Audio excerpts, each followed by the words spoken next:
Hey guys, it's Jan Shartay and I'm back again with another video. So I received some hair to review and I was like, I don't know how I'm gonna do a hair review when all I talk about is boutiques. So I decided to make a video where I will talk about the hair, show you guys me doing the hair, but answer questions as I'm doing my hair, because I still want these videos to be very much boutique related, not so beauty and hair related. I don't want to get off topic. So this video will mostly be me talking about answering different questions that you guys have asked me on Instagram while I'm doing my hair. So here we go.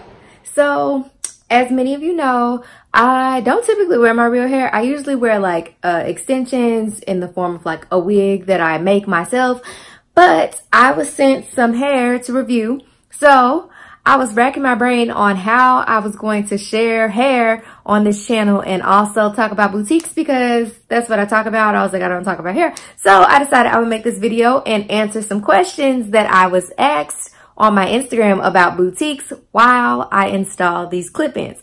So just a few quick details about these clip-ins. They are from a company called Heritage 1933. The company is actually based out of St. Louis.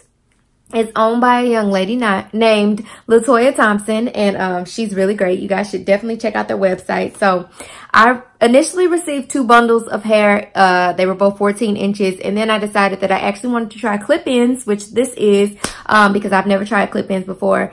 My real hair is naturally curly, so right now this at the top is like actually my real hair. So like this piece there, that's my real hair. So this is what the clip-ins look like fresh out of the package. I received 2 bundles of clips. I believe there were 8 clips in each pack. And they're all 4 different sizes. So, or there's 4 different sizes of strips of hair inside of each bundle of clip-ins. So this is one of the clips. I think this is the second largest clip. And as you can see, it has the clips with the combs on the back, and you just snap them and unsnap them to, you know, install them in your hair. So like I said, I received 2 bundles of this. It came in a really cute box, which I unfortunately threw away, but it was super cute. Inside the box, I received a few different products. So this is a leave-in conditioner. It's actually a leave-in detangler, which has worked amazing. As you can see, I've already used half of the bottle because I've been using it on my natural hair as well as on these clip-ins. I also received this hair and body moisturizing butter. It works amazing literally on your hair and your body. I am obsessed with it. I also received this little bottle of oil, which is amazing. It makes your hair super shiny, but not like weighted down, which is awesome. And then I also received, ooh, this was open. Hope I didn't waste it anywhere. Anyway, and I also received a bottle of co-wash, so like conditioner that you use to wash your hair instead of using shampoo. So I received those 4 products as well as the clip-ins, and it came with this cute little card. These are the clip-ins that I am wearing. I manipulated mine by wetting it and twisting it out. So this is the curl pattern that I achieved. Anyway, on the card, it tells you information about how to manage the hair. So daily maintenance, how to wash it, recommended products to use on it, how to add more definition to your curls, and how to add more moisture. So the card also has information about where to follow Heritage 1933 on Instagram, which you can see there, but I'll attach all the information in the corner so you guys can see, and in the description bar. And that's all the details about this hair. I'm super loving it. It matches my curl pattern pretty nicely. I actually did a braid out on my hair first before I braided it, or before I installed the clip-ins, but you'll see all of that in the next clip as I answer you guys' questions. So here we go. All right, guys, so please excuse the quality of my hair currently and excuse that big old forehead. Okay, so the first question I got was, how many vendors should you work with when you're first starting out? My answer would be to work with as many as you can afford to work with. That way you get to do the process of elimination and determine vendors that you would enjoy working with again versus ones that you probably won't want to work with again. So the next question was when to run sales and how often to do markdowns. Most retailers do a 30, 60, 90-day markdown schedule or a 60, 90, 120-day markdown schedule. So I would recommend putting yourself on a schedule and determine which one of those date ranges would work best for you. You would run the markdowns starting from the date that you put those items out for sale. You can also run promos and flash sales and things like that during the duration of time leading up to you doing your next markdown or your first markdown. So you definitely want to pay attention to your sales trends and see, you know, starting from the date that you put that item on sale, if you haven't sold any, or if you haven't sold as many as you thought you would sell by that time, you definitely want to do something to up the excitement around that item. So possibly a promo code or a flash sale or a discount of some sort leading up to it, but it's a temporary discount, not a set discount. All right, so the next question was, what do you do when your content isn't bringing in sales or engagement? I would say that I'm going to be completely honest with you guys. It is not your customer, or it is not, you know, the followers. It is you. There is something about what you're doing that is not working. So you need to evaluate what you've been doing and determine whether there's something about that you need to change. So it could be the quality of your photos. It could be the editing. It could be your caption. It could be the hashtags that you're using.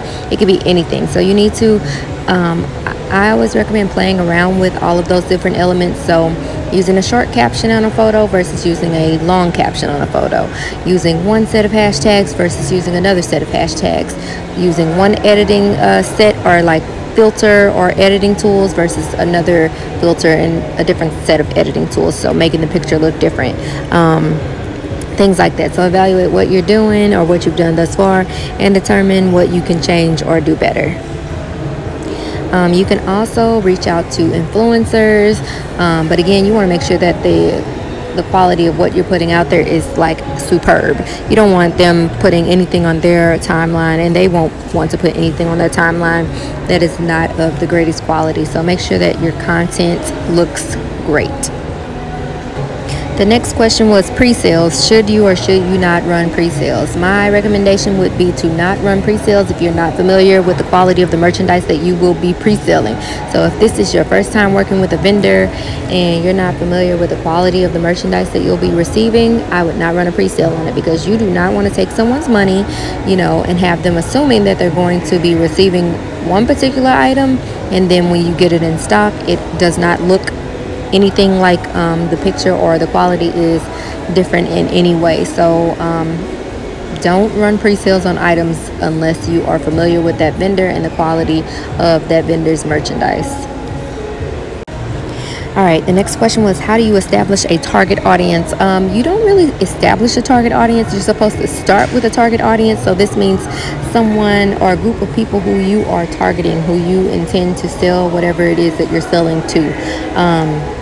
And over time, you may notice that that audience changes. So as you're putting out content and merchandise, you may notice that the people you thought you were targeting or wanted to target aren't the people that are buying from you, and it changes over time. So I recommend, you know, creating a chart of some sort and determining who it is that you want to sell to, and determining all of these different factors about that person. So you think about how old that person is, where does that person shop, what does that person like to do, what do they like to spend their money on, do they have kids, do they not have kids, where do they work, what do they do for a living. Think about all of the details of that person's life, and then you target that person. All right, someone asked me, how does it feel to be your own boss? My answer is stressful but amazing, but more stressful than amazing. The next question was, should you sell the item you took pictures in? So when you're taking the pictures for your boutique's website, should you sell those items? I always say, think about when you go shopping in a store, like in the mall. You know, those items have probably been tried on prior to you buying it, and you don't necessarily go up to the counter and say, how many people have tried this item on prior to me buying it? So if you took the picture and you didn't manipulate the item in any way, or, you know, cause any damage to it, such as like sweating in it, or, you know, you got a stain on it or something like that, and you just had it on for that brief moment to take the photo and you took it back off and the quality is still the same, then I personally think it's fine for you to sell it. Some people may not, but it also can be a personal decision. The next question was, should you run ads? My answer is yes, you should, but only if you know what your intended result is that you're trying to get from that ad, and only if you know who you are targeting with that ad. So you need to run ads with a objective in mind, and that objective cannot always be to make a sale. So you need to come up with a sales and marketing strategy, and make sure that you have goals in mind when you run these ads. Do not run random ads just hoping to make, you know, a bunch of random sales. You want to run ads that make sense, that look great, that resonate with your audience, and that drives them to your site or to purchase or to recommend your products to someone else. You need to have an action or a result in mind. Oh, also, I would recommend installing a Facebook pixel onto your website if you have not done so already. Look into a Facebook pixel. It's an amazing tool, and it's super helpful if you plan to run ads or are currently running ads. Look into the Facebook pixel. It's 100% free. All right, the last question was about email marketing, what you put in those emails. I say you put photos, promo codes, flash sales, things of that nature. Again, I recommend that you put yourself on a schedule. In my past jobs, we just did a weekly email and maybe like a flash sale in the middle of the week if we decided to run one of those, but just do one weekly and just focus on one thing. Don't put too much in your emails. Alright guys, so hope you enjoyed this video. Follow me on Instagram because all of these questions came from my Instagram, so feel free to ask questions over there. Hope you guys enjoyed this video. Be sure to check out Heritage 1933, especially if you have natural hair, because the quality of these clip-ins is amazing. I absolutely love them. I think I'm going to resort to wearing clip-ins from here on out. So yeah, but again, thank you guys for watching this video, and I will see you in the next one.